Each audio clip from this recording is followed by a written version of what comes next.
Picture this. You wake up 50,000 years ago, naked, alone, somewhere on the vast African savanna. There's no fire, no shelter, no tools. Just you, your modern human brain, and a world determined to kill you. The question isn't can you survive? It's can you even last a single day? Today, millions of people romanticize the past through nature documentaries, camping trips, and wilderness retreats. We imagine ourselves as rugged hunter-gatherers, living off the land using only our instincts. But the truth? Life in the Paleolithic era was far more brutal than any survival show on TV. Modern archaeology paints a harsh picture. Our Stone Age ancestors didn't just battle the elements. They faced disease, injury, and predators at every turn. According to the Smithsonian Institution's Human Origins program, survival back then meant facing astonishing challenges every single day. And recent discoveries in 2024 show how incredibly sophisticated these early humans had to be just to stay alive. So the real question is, could your modern brain and body adapt fast enough before this ancient world claimed another victim? Your first challenge wouldn't be food or fire. It would be staying alive long enough to even think about those things. Predators were everywhere. Spotted hyenas, which still exist today, are known to hunt baboons, and in some regions, even humans.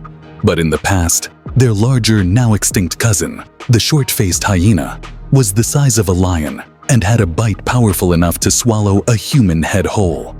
In that world, every shadow, every rustle, every twig snapping underfoot could mean death.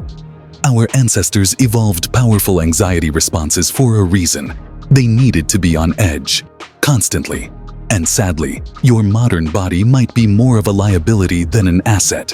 As anthropologist Clint Genulis from Oxford explains, most hunter-gatherers start learning survival skills from birth. They can detect subtle animal behaviors that would go completely unnoticed by people raised in cities. While you're squinting at a distant shape wondering if it's a rock or a lion, a Paleolithic human would have already assessed the danger, calculated an escape route, and started moving. Every moment would be a race to learn faster than ever before. Finding shelter would be your next desperate priority. Excavations show our ancestors used natural formations like caves or overhanging cliffs to protect themselves from wind, rain, and predators. In colder regions, they even used mammoth bones to construct frameworks for shelters, covering them with hides and snow for insulation. But here's the irony. You wouldn't have the knowledge to replicate that. Creating shelter from scratch would feel like trying to reinvent architecture, while hypothermia slowly stole your strength. Just look at the 5,000-year-old remains of Otzi the Iceman. His gear included a heavy goatskin coat, leggings, and custom-made shoes from woven grass and hide, proof that Paleolithic humans had advanced clothing technologies. But making even basic garments or tools requires thousands of years of accumulated knowledge you simply don't have. And then there's fire. Not just for warmth or cooking, fire was survival itself. It protected against predators, boiled water, and lit up the dark. Sites like Kubifora in Kenya reveal early humans mastered fire thousands of years ago. But they didn't just rub two sticks together. They developed tools, techniques, and an intuitive understanding of the environment.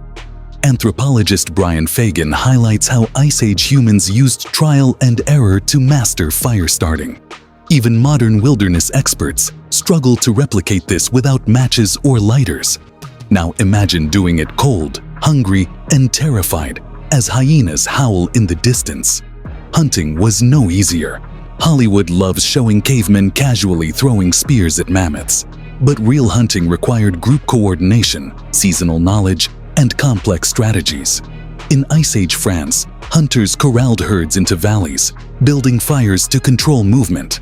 It was like a game of chess, with survival as the reward. But hunting was only half the equation. Gathering was just as critical and just as dangerous.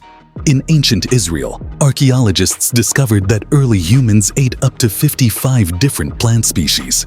Identifying safe plants required knowledge passed down through generations. A single mistake could mean death.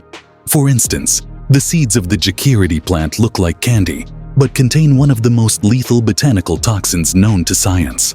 While you're worried about lions, tiny microbes are plotting your downfall. DNA evidence from humans who lived 32,000 years ago reveals the presence of infectious diseases long before agriculture. Without antiseptics, antibiotics, or even clean water, a simple cut could become fatal. And parasites, they weren't just nuisances. Some researchers believe ancient parasitic worms helped shape the human immune system. Your immune system, adapted to modern cities and sanitized environments, might not stand a chance in that world. Even drinking water was a gamble. Identifying clean sources took skill, experience, and risk. Every sip could bring disease, parasites, or deadly bacteria. So, what's the solution? Cooperation. Survival back then wasn't about being a lone wolf. It was about working together. Archaeological sites show that early humans formed small, tight-knit bands, often with fewer than 25 members. These groups relied on each other's strengths, shared information, and built strategies as a team. Success depended not on one person's strength, but on collective wisdom and unity. They passed knowledge through stories, songs, and even cave art. Those paintings in Lascaux and Chauvet? They weren't just decoration, they were guides. Today's wildlife biologists can analyze the animal coats in those paintings and identify the time of year they were created. Our ancestors knew their environment intimately. It was part of their culture. Your modern brain has the same raw processing power they had. Structurally, it's nearly identical. You might even have better nutrition and access to education, but you lack the skills that came with growing up in a world that required constant vigilance. According to Janulis, modern urban humans wouldn't just be lacking in knowledge, they'd misplace priorities, make dangerous assumptions, and miss critical cues in their surroundings. You've traded physical ability and survival instinct for convenience and comfort. Your ancestors could identify edible plants on sight, navigate without maps, and track animals across vast terrain. You can order food with an app. The harsh truth: most of us wouldn't last more than a few days in the Paleolithic world. Experts agree, unless you found a band of skilled hunter-gatherers willing to adopt you, and fast, you'd be in serious trouble. You'd need to learn fast, stay alert, and get extremely lucky. There was no margin for error. And that's what makes our ancestors so extraordinary. They didn't just survive, they adapted, innovated, and thrived. They spread to every corner of the earth, developed tools, built shelters, made art, and laid the foundation of civilization. So the next time you struggle to open a jar or complain about your commute, remember this: you are the descendant of the toughest, smartest, most adaptable humans who ever lived. People who fought saber-toothed cats, survived ice ages, and carved humanity's path with nothing but stone tools and raw willpower. Could you make it as a caveman? Probably not. But maybe that's not the point. Maybe the real question is, how will you honor their legacy? They endured, so we could thrive.